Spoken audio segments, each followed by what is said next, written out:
उत्तमगुरून् वैदग्ध्यपरां श्री सत्यव्रत राघवेन्द्र मुनिपान् सद्बोध सध्यानपान् सत्याभिज्ञकराब्जोत्थान् पंचाशद्वर्षपूजकान् सत्यप्रमोदतीर्थार्यान् नौमि न्यायसुधारतान्।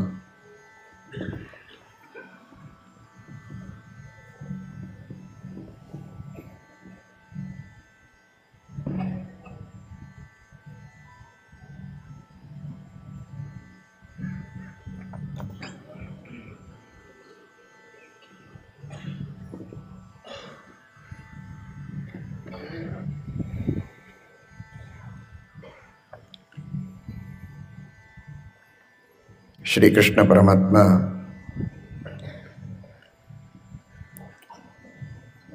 ಭಗವದ್ಗೀತೆಯಲ್ಲಿ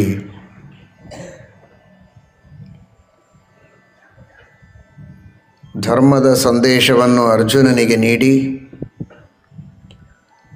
ಕೊನೆಯಲ್ಲಿ ಒಂದು ಮಾತನ್ನು ತಿಳಿಸ್ತಾನೆ. ಸರ್ವಧರ್ಮಾನ್ ಪರಿತ್ಯಜ್ಯ ಮಾಮೇಕಂ ಶರಣಂ ವ್ರಜ ಅಹಂ ತ್ವಾ ಸರ್ವಪಾಪೇಭ್ಯಃ ಮೋಕ್ಷಯಿಷ್ಯಾಮಿ ಮಾ ಶುಚಃ. ಬಹಳ ವಿಚಿತ್ರವಾಗಿ ಈ ಸಂದೇಶ ತೋರುತ್ತದೆ.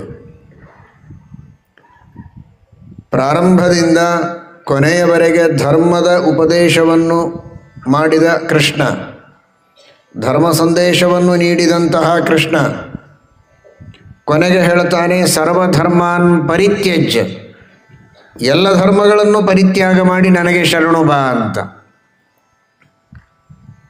ಆ ಭಗವಂತನಿಗೆ ಶರಣು ಬರೋದು ಅನ್ನೋದು ಒಂದು ದೊಡ್ಡದಾದ ಧರ್ಮವೇ.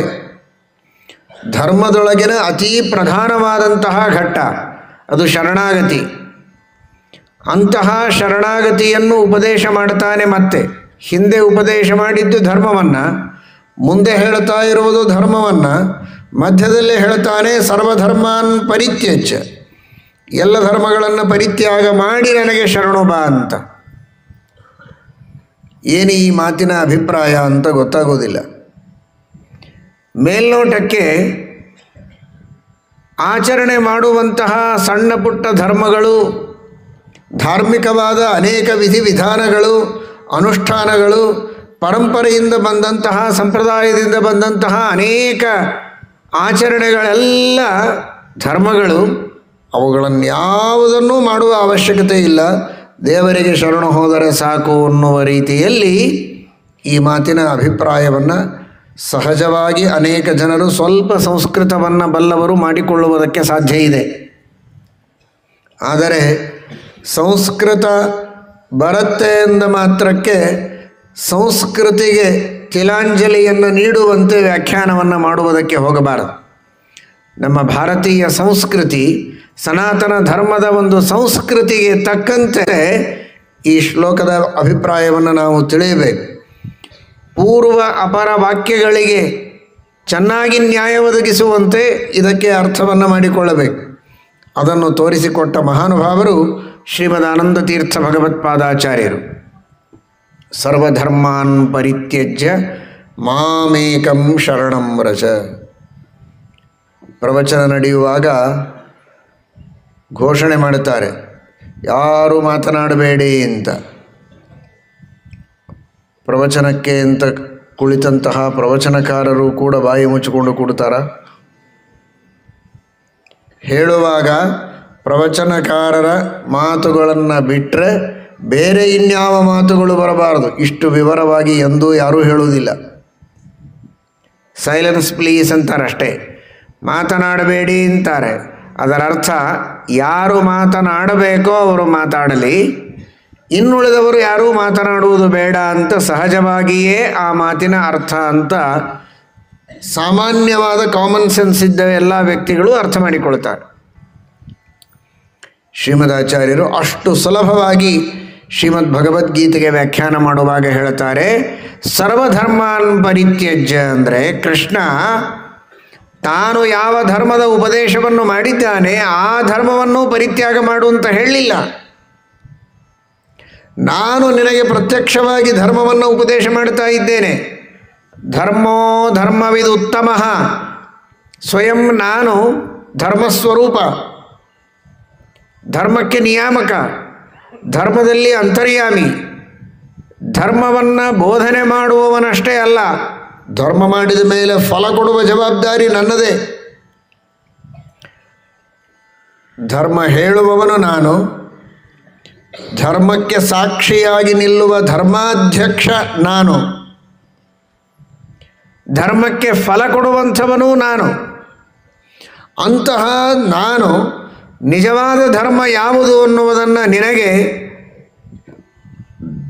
2ನೇ ಅಧ್ಯಾಯದಿಂದ 18ನೇ ಅಧ್ಯಾಯದವರೆಗೆ ವಿಸ್ತೃತವಾಗಿ ನಿರೂಪಣೆ ಮಾಡಿದ್ದೇನೆ. ಒಂದರ್ಥದಲ್ಲಿ ಬಹಳ ಸಂಕ್ಷಿಪ್ತ, ಆದರೆ ಬಹಳಷ್ಟು ವಿಸ್ತೃತವೂ ಹೌದು. ಒಂದು ರೀತಿಯಲ್ಲಿ 100 ಕೋಟಿ ಶ್ಲೋಕಗಳಲ್ಲಿ ಹೇಳಿದ ಪಂಚರಾತ್ರಾದಿ ಆಗಮಗಳಲ್ಲಿ ಹೇಳಿದ ಮಹಾಭಾರತ ವೇದಗಳು ಎಲ್ಲದರಲ್ಲಿ ಹೇಳಿದ ಧರ್ಮಗಳನ್ನು ಅದೇ ಮಹಾಭಾರತದ ಈ ಸಂಕ್ಷಿಪ್ತವಾದ ಭಗವದ್ಗೀತೆಯಲ್ಲಿ ಅಡಗಿಸಿದ್ದೇವೆ ಅನ್ನುವ ಅರ್ಥದಲ್ಲಿ ಸಂಕ್ಷಿಪ್ತ. ಆದರೆ ಆ ಭಗವದ್ಗೀತೆಯಲ್ಲಿ ಹೇಳದೇ ಇದ್ದ ಧರ್ಮಗಳೇ ಇಲ್ಲ. ಆ ವಿಷ್ಣು ಸರ್ವೋತ್ತಮತ್ವವನ್ನು ಅನುಸರಣೆ ಮಾಡುವ ವೈಷ್ಣವ ಧರ್ಮಕ್ಕೆ ಸಂಬಂಧಪಟ್ಟ ಪ್ರಧಾನವಾದ ಅನುಸಂಧಾನಗಳನ್ನು, ಚಿಂತನೆಗಳನ್ನು, ಉಪದೇಶಗಳನ್ನು ಪರಮಾತ್ಮ ಮಾಡಿಯಾಗಿದೆ. ಹಾಗಾಗಿ ಇಷ್ಟು ವಿಸ್ತೃತವಾಗಿ ನಿನಗೆ ಧರ್ಮವನ್ನು ಹೇಳಿದ ಮೇಲೆ ಇದು ಸನಾತನ ಧರ್ಮ, ಇದು ವೈದಿಕ ಧರ್ಮ, ಇದು ಶುದ್ಧ ಧರ್ಮ, ಇದು ನಿತ್ಯವಾದ ಧರ್ಮ, ಇದನ್ನು ಅನುಷ್ಠಾನ ಮಾಡಿದರೆ ನಿಶ್ಚಿತವಾಗಿಯೂ ನಿನಗೆ ಉತ್ತಮವಾದಂತಹ ಮೋಕ್ಷ ಸಿಗುವುದರಲ್ಲಿ ಸಂಶಯವಿಲ್ಲ. ಮುಂದೆ ಮೋಕ್ಷ ಸಿಗುವುದು ಮಾತ್ರ ಅಲ್ಲ, ಇಹಲೋಕದಲ್ಲಿಯೂ ಸುಖವನ್ನು ಅನುಭವಿಸಬಹುದು, ಪರಲೋಕದಲ್ಲಿಯೂ ಸುಖವನ್ನು ಅನುಭವಿಸಬಹುದು, ಮೋಕ್ಷದಲ್ಲಿಯೂ ಸುಖವನ್ನು ಅನುಭವಿಸಬಹುದು. ಪುನರ್ಜನ್ಮ ಇದ್ದರೆ ಯಾರೇ ಈ ಧರ್ಮವನ್ನು ಅನುಸರಣೆ ಮಾಡುವಂಥವರು ಪ್ರಾಮಾಣಿಕವಾಗಿ ಧರ್ಮವನ್ನು ಅನುಸರಣೆ ಮಾಡಿದ್ದರೆ ಅದರ ಫಲವನ್ನು ಮರುಜನ್ಮದಲ್ಲಿಯೂ ಪಡೆಯುವುದಕ್ಕೆ ಸಾಧ್ಯ ಇದೆ. ಇಂತಹ ಶ್ರೇಷ್ಠವಾದ ಧರ್ಮ ಇನ್ನೊಂದಿಲ್ಲ ಅನ್ನುವ ಅರ್ಥದಲ್ಲಿ ಸರ್ವಧರ್ಮಾನ್ ಪರಿತ್ಯಜ್ಯ ಮಾಮೇಕಂ ಶರಣಂ ವ್ರಜ ಅಂತ ಕೃಷ್ಣ ಹೇಳಿದ. ಅಲ್ಲಿ ಸರ್ವಧರ್ಮ ಅನ್ನುವುದಕ್ಕೆ ನಾನು ಹೇಳಿದ ಧರ್ಮವನ್ನು ಬಿಡುವಂಥ ಅರ್ಥ ಅಲ್ಲ. ನಾನು ಹೇಳಿದ ಧರ್ಮವನ್ನು ಬಿಟ್ಟು ಇನ್ನಿತರ ಧರ್ಮಗಳಿವೆಯಲ್ಲ, ಅಂತಹ ಧರ್ಮಗಳನ್ನು ನೋಡಿ ಕೇಳಿ ತಲೆಕೆಡಿಸಿಕೊಂಡು ಯಾವ ಧರ್ಮವನ್ನು ಅನುಸರಣೆ ಮಾಡಬೇಕು ಅಂತ ಚಿಂತೆ ಮಾಡಬೇಡ. ಚಿಂತೆ ಬಿಟ್ಟುಬಿಡು. ಸರ್ವಧರ್ಮಾನ್ ಪರಿತ್ಯಜ್ಯ, ಅನ್ಯ ಸರ್ವಧರ್ಮಾನ್ ಪರಿತ್ಯಜ್ಯ ಮಾಮೇಕಂ ಶರಣಂ ವ್ರಜ, ನನಗೆ ಶರಣು ಬಾ. ಈ ವೈಷ್ಣವ ಧರ್ಮದ ಅನುಸರಣೆಯನ್ನು ಮಾಡು. ವಿಷ್ಣು ಸರ್ವೋತ್ತಮತ್ವದ ಜ್ಞಾನವನ್ನು ಚೆನ್ನಾಗಿ ಮಾಡಿಕೊಂಡು ಭಗವದ್ಗೀತೆಯಲ್ಲಿ ಹೇಳಿದಂತಹ ತತ್ವಗಳನ್ನು ತಿಳಿದು ಈ ಧರ್ಮವನ್ನು ಅನುಸರಣೆ ಮಾಡು. ಮತ್ತಃ ಪರತರಂ ನಾನ್ಯತ್ ಕಿಂಚಿದಸ್ತಿ ಧನಂಜಯ ಮಯಿ ಸರ್ವಮಿದಂ ಪ್ರೋತಂ ಸೂತ್ರೇ ಮಣಿಗಣ ಇವ. ನಾನು ಸರ್ವೋತ್ತಮ, ಇಡೀ ಜಗತ್ತು ನನ್ನಲ್ಲಿ ಆಶ್ರಿತವಾಗಿದೆ, ಜಗತ್ತಿನ ಎಲ್ಲ ಆಗುಹೋಗುಗಳು ನನ್ನ ಅಧೀನ, ನನ್ನ ಪ್ರೇರಣೆಯಂತೆ ನಡೆಯುತ್ತವೆ. ಈ ತತ್ವವನ್ನು ಚೆನ್ನಾಗಿ ತಿಳಿದುಕೊಂಡು ಇದನ್ನೇ ಚಿಂತನೆ ಮಾಡುತ್ತಾ ಹಿಂದಿನ ಶ್ಲೋಕದಲ್ಲಿಯೇ ಕೃಷ್ಣ ಹೇಳಿದ್ದಾನೆ, ಮನ್ಮನಾಭವ ಮದ್ಭಕ್ತ ಮದ್ಯಾಜಿ ಮಾಂ ನಮಸ್ಕುರು. ಮನಸ್ಸನ್ನು ನನ್ನಲ್ಲಿಡು. ಮನಸ್ಸನ್ನು ಪರಮಾತ್ಮನಲ್ಲಿ ಇಡು ಅಂದರೆ ದ್ವೇಷಗಳು ಪರಮಾತ್ಮನಲ್ಲಿ ಮನಸ್ಸನ್ನು ಇಟ್ಟಿರ್ತಾರೆ. ಕಂಸ, ಹಿರಣ್ಯಕಶಿಪು ಇಂಥವರು ಕೂಡ ಯಾವಾಗಲೂ ದೇವರ ಬಗ್ಗೆ ಚಿಂತನ. ಯಾಕೆ ಅಂದರೆ ಹೇಗೆ ಅವನ ದ್ರೋಹ ಮಾಡೋದು, ದ್ವೇಷ ಮಾಡಬೇಕು, ಅವನನ್ನು ವಿರೋಧಿಸಬೇಕು, ಸಂಹಾರ ಮಾಡಬೇಕು, ಅವನ ಜೊತೆಗೆ ಯುದ್ಧ ಆಡಬೇಕು, ಅವನ ಭಕ್ತರನ್ನೆಲ್ಲ ನಾಶ ಮಾಡಬೇಕು, ಈ ದೃಷ್ಟಿಯಲ್ಲಿ ದೇವರ ಬಗ್ಗೆ ಚಿಂತನೆ ಮಾಡ್ತಾ ಇರ್ತಾರೆ. ಅದಲ್ಲ, ಹೇಗೋ ಒಂದು ರೀತಿಯಲ್ಲಿ ದೇವರಲ್ಲಿ ಮನಸ್ಸಿಡೋದಲ್ಲ. ಮದ್ಭಕ್ತ, ಪ್ರೀತಿಯಿಂದ ನನ್ನ ಮಹತ್ವವನ್ನು ಚೆನ್ನಾಗಿ ತಿಳಿದುಕೊಂಡು ನಾನು ಮಾಡಿದ ಉಪಕಾರವನ್ನು ಅರ್ಥ ಮಾಡಿಕೊಂಡು ಪ್ರೀತಿಯಿಂದ ನಿನ್ನ ಮನಸ್ಸನ್ನು ನನ್ನಲ್ಲಿ ಇಡು. ಮನ್ಮನಾಭವ ಮದ್ಭಕ್ತ. ಪ್ರೀತಿ ಇದು ಒಂದೊಂದು ಹಂತವನ್ನು ತಲುಪ್ತಾ ಹೋಗುತ್ತೆ. ಯಾವುದೋ ಮನಸ್ಸಿನ ಮೂಲೆಯಲ್ಲಿ ಪ್ರೀತಿ ಇರುತ್ತದೆ, ಅಲ್ಪವಾದ ಪ್ರೀತಿ, ಅದು ಮನಸ್ಸಿನಲ್ಲಿಯೇ ಉಳಿದೇ ಹೋಗುತ್ತೆ. ಅದೇ ಪ್ರೀತಿ ಸ್ವಲ್ಪ ಹೆಚ್ಚಾದಾಗ ಅದು ಹೊರಗೆ ಅಭಿವ್ಯಕ್ತವಾಗ್ತದೆ. ಕಣ್ಣರಳಿಸಿ ನೋಡ್ತಾನೆ, ಮುಗುಳ್ನಗೆ ನಗುತ್ತಾನೆ. ಆ ಕಣ್ಣಿನಿಂದಲೇ ತನ್ನ ನಗುವಿನಿಂದಲೇ ಪ್ರೀತಿಯ ಅಭಿವ್ಯಕ್ತಿಯನ್ನು ಮಾಡ್ತಾನೆ, ಆತ್ಮೀಯತೆಯನ್ನು ತೋರಿಸ್ತಾನೆ. ಅರಳಿದ ಮುಗುಳ್ನಗೆಯ ಮುಖವೇ ನೋಡುವವರಿಗೆ, ಪ್ರೀತಿ ಮಾಡಿಸಿಕೊಳ್ಳುವವರಿಗೆ ಒಂದು ಆನಂದವನ್ನು ಕೊಡುತ್ತದೆ. ನನ್ನ ಜೊತೆಗೆ ಇವನಿದ್ದಾನೆ ಅಂತ, ಇವನ ಬೆಂಬಲ ನನಗಿದೆ ಅಂತ, ನನ್ನನ್ನು ಇವನು ಪ್ರೀತಿಸ್ತಾನೆ ಅಂತನ್ನುವಂತಹ ಒಂದು ಭಾವನೆಯನ್ನು ತಂದುಕೊಡುತ್ತೆ. ಅದೇ ಪ್ರೀತಿ ಇನ್ನೂ ಹೆಚ್ಚಿನ ಮಟ್ಟಕ್ಕೆ ಹೋದಾಗ ಅದು ಮಾತಿನ ರೂಪದಲ್ಲಿ ಬರ್ತದೆ. 4 ಭರವಸೆಯ ಮಾತುಗಳನ್ನು ಆಡ್ತಾನೆ. ತನ್ನ ಪೂರ್ಣವಾದ ಪ್ರೀತಿಯ, ಸ್ನೇಹದ, ಅವನ ಬಗ್ಗೆ ಇರುವ ಸದ್ಭಾವನೆಯ ಅಭಿವ್ಯಕ್ತಿಯನ್ನು ಶಬ್ದಗಳ ಮೂಲಕ ಮಾಡ್ತಾನೆ. ಅಷ್ಟಕ್ಕೆ ಮುಗಿದು ಹೋಗುತ್ತೆ.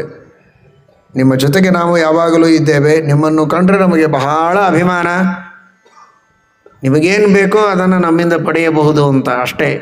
ಆಮೇಲೆ ಅವನ ಪಾಡಿಗೆ ಅವನು, ಇವನ ಪಾಡಿಗೆ ಇವನು. ಆದರೆ ಇನ್ನೂ ಮುಂದೆ ಹೋದರೆ ಆ ಪ್ರೀತಿಯ ಉದ್ರೇಕ ಬಹಳ ಆಗಿದ್ದರೆ ಅದು ಮನಸ್ಸಿನ ಮೂಲೆಯಲ್ಲಿಯೂ ಉಳಿಯೋದಿಲ್ಲ. ಕಣ್ಣಿನಲ್ಲಿ, ಮುಗುಳ್ನಗೆಯಲ್ಲಿ ಮುಕ್ತಾಯ ಪಡೆಯೋದಿಲ್ಲ. ಮಾತಿನಲ್ಲಿಯೂ ಅದು ಕೊನೆಗಾಣೋದಿಲ್ಲ. ಕೃತಿಯಲ್ಲಿ ಬರ್ತದೆ. ಇವನ ಜೊತೆಗೆ ನಿಲ್ತಾನೆ. ಇವನಿಗೆ ಬೇಕಾದಾಗ ಏನು ವಸ್ತುಗಳು ಬೇಕೋ ಅದನ್ನು ತಂದು ಕೊಡ್ತಾನೆ, ಸಹಾಯ ಮಾಡ್ತಾನೆ. ಇವನ ನಾನಾ ವಿಧವಾದ ಕಾರ್ಯಗಳಲ್ಲಿ ಕಂಕಕ್ಕೆ ಕಟ್ಟಿ ಜೊತೆಗೆ ನಿಲ್ತಾನೆ. ಯಾಕೆ ಅಂದರೆ ನಮ್ಮವ ಅನ್ನುವ ಪೂರ್ಣವಾದ ಅಭಿಮಾನ. ಹಾಗಾದರೆ ಮನ್ಮನಾಭವ ಮದ್ಭಕ್ತ, ಭಗವಂತನಲ್ಲಿ ಭಕ್ತಿಯನ್ನು ಮಾಡೋದು ಅಂದರೆ ಹೇಗಿರಬೇಕು ಅಂದರೆ ಅದು ಬರೀ ಮನಸ್ಸಿನೊಳಗಲ್ಲ, ಬರೀ ಮಾತಿನಲ್ಲಲ್ಲ, ಅದು ಕೃತಿಯಲ್ಲಿ ಬರಬೇಕು. ಆ ಪ್ರೀತಿಯ ಉದ್ರೇಕ ಎಷ್ಟರ ಮಟ್ಟಿಗಿರಬೇಕು ಅಂದರೆ ಪೂರ್ಣವಾಗಿ ಆ ಭಗವಂತನ ಸೇವೆಗಾಗಿ. ವ್ಯವಹಾರದಲ್ಲಿ ಆದರೆ ಮಿತ್ರರಿಗೆ ಸಹಕಾರ, ಸಹಾಯ. ಇಲ್ಲಿ ಸಹಕಾರ ಅಲ್ಲ, ಸಹಾಯವಲ್ಲ, ಪರಮಾತ್ಮನಿಗೆ ಸೇವೆ ಮಾಡುವುದಕ್ಕೆ, ಅವನ ಆಜ್ಞೆಯನ್ನು ಪಾಲನೆ ಮಾಡುವುದಕ್ಕೆ ಪೂರ್ಣವಾಗಿ ಸಿದ್ಧನಾದರೆ ಅದು ನಿಜವಾದ ಪ್ರೀತಿ ಅಂತ ಅರ್ಥ. ಆ ದೃಷ್ಟಿಯಲ್ಲಿ ಕೃಷ್ಣ 3ನೆಯ ಹಂತದಲ್ಲಿ ಹೇಳ್ತಾನೆ, ಮನ್ಮನಾಭವ ಅಷ್ಟೇ ಅಲ್ಲ, ಮದ್ಭಕ್ತ ಅಷ್ಟೇ ಅಲ್ಲ, ಆ ಭಕ್ತಿಯ ನಿಜವಾದ ಕಾರ್ಯ ತೋರಬೇಕು ಅಂದರೆ ಮದ್ಯಾಜಿ, ನನ್ನನ್ನು ಕುರಿತು ಯಜ್ಞ ಮಾಡು, ನನ್ನ ಪೂಜೆಯನ್ನು ಮಾಡು. ಯಜ ದೇವ ಪೂಜಾ ಸಂಗತಿಕರಣ ದಾನೀಶು,